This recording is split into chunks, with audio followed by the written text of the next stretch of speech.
kasih. Assalamualaikum warahmatullahi wabarakatuh. Selamat sore, salam sejahtera buat semuanya. Bu Rektor dan seluruh jajaran pimpinan Universitas Gadjah Mada yang saya hormati, teman-teman mahasiswa dan seluruh hadirin. Saya merasa mendapat kehormatan untuk berada di sini menyampaikan gagasan terkait dengan amanah yang sedang diembankan kepada kami. Indonesia adalah sebuah negara dengan penuh potensi. Dan ketika kita memilih untuk merdeka dan mandiri, kita memiliki cita-cita, kita memiliki janji dan tujuan. Apa itu? Menghadirkan sebuah keadilan bagi seluruh rakyat Indonesia. Itu janji yang kita sepakati ketika Republik ini berdiri. Pra kemerdekaan, kita hidup dalam kolonialisme dan itu artinya negeri Belanda kaya, negeri Nusantara miskin. Dan kita sekarang bertanggung jawab untuk bisa menghadirkan keadilan, kesetaraan.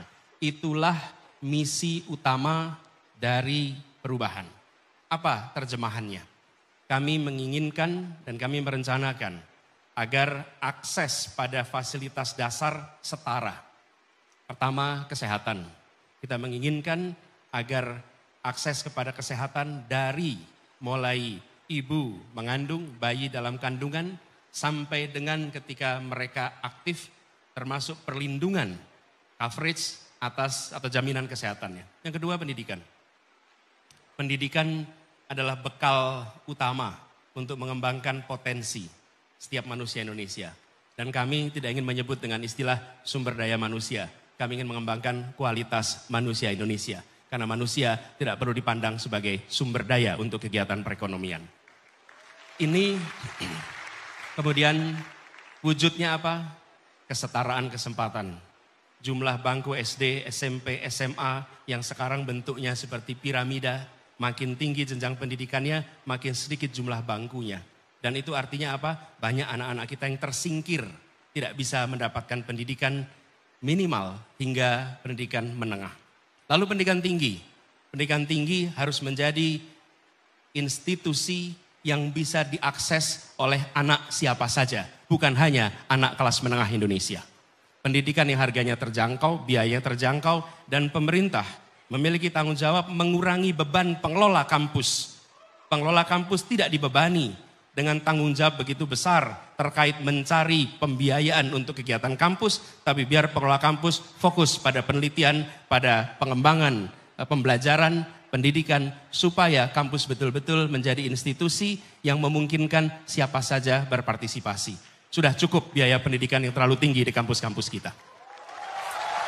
Kemudian yang ketiga, kita menginginkan lapangan pekerjaan. Lapangan pekerjaan yang setara bagi semuanya. Bapak Ibu sekalian, teman-teman yang ada di Jogja tahu persis ketika saya tumbuh besar di sini, sejak saya SMP, SMA, banyak sekali teman sekelas bukan berasal dari Jogja. Kenapa? Karena sejak SMP dan SMA mereka dikirim oleh orang tuanya untuk belajar ke kota ini agar mereka bisa mendapatkan pendidikan yang baik. Supaya apa? Nantinya mereka mendapatkan pekerjaan yang baik. Akhirnya ketika mereka dikirim ke kota-kota utama di Indonesia, mereka nggak pernah kembali lagi. Mereka tidak kembali kampung halamannya.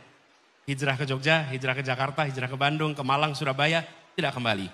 Kita menginginkan agar kesempatan pendidikan ada di mana saja, lalu kesempatan kerja setara. Dan itu artinya menambah kota-kota di seluruh Indonesia sebagai pusat pengembangan perekonomian.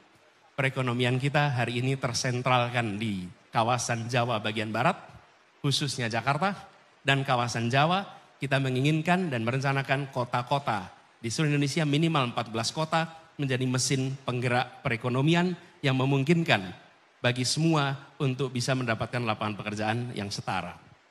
Lalu yang tidak kalah penting, ini adalah terkait dengan kebutuhan pokok dasar kita, bahwa kita membutuhkan tata kelola kebutuhan dasar yang lebih baik. Contohnya beras. Biaya hidup yang tinggi, apalagi bagi mereka yang statusnya prasejahtera, menjadi makin berat ketika harga kebutuhan pokok itu mahal. Kalau harga beras mahal dan petaninya makmur, artinya uangnya berujung di petani. Tapi situasi yang kita hadapi adalah berasnya harganya mahal, petaninya tidak sejahtera, uangnya hilang di jalan. Tata niaga ini dikoreksi dan mafia-mafia terkait produk pertanian ini harus diperangi secara tuntas. Karena merekalah sumber masalah yang ada di tempat ini. Apa yang terjadi? Di ujung kita menginginkan agar biaya kebutuhan pokok lebih menurun, lebih murah. Di sisi lain kesejahteraan dari para petani lebih tinggi. Pakai indikator sederhana, petani bisa menabung, titik. Selama petani tidak bisa menabung, maka biaya operasinya, biaya produksinya tidak sebanding dengan pendapatannya. Yang kelima, penegakan hukum. Negeri ini punya kesempatan untuk maju, tetapi selama rule of law, kepastian hukum, penegakan hukum tidak menjadi prioritas, maka yang terjadi adalah tata kelola pemerintahan tidak berjalan dengan baik. Praktek korupsi masif di mana-mana.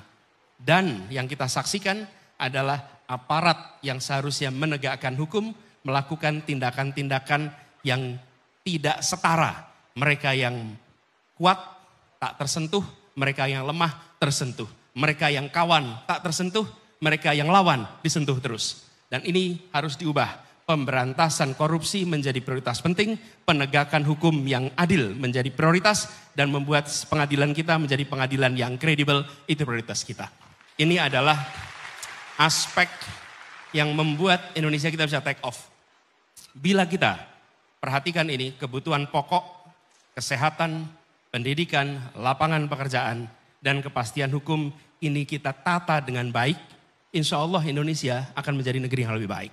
Kita akan maju dalam keadilan. Kenapa kata keadilan itu penting Bapak sekalian? Karena kita selama ini sudah melakukan pembangunan. Bukan setahun 2 tahun, lebih dari 7 dekade. Tetapi yang menerima manfaat masih sebagian.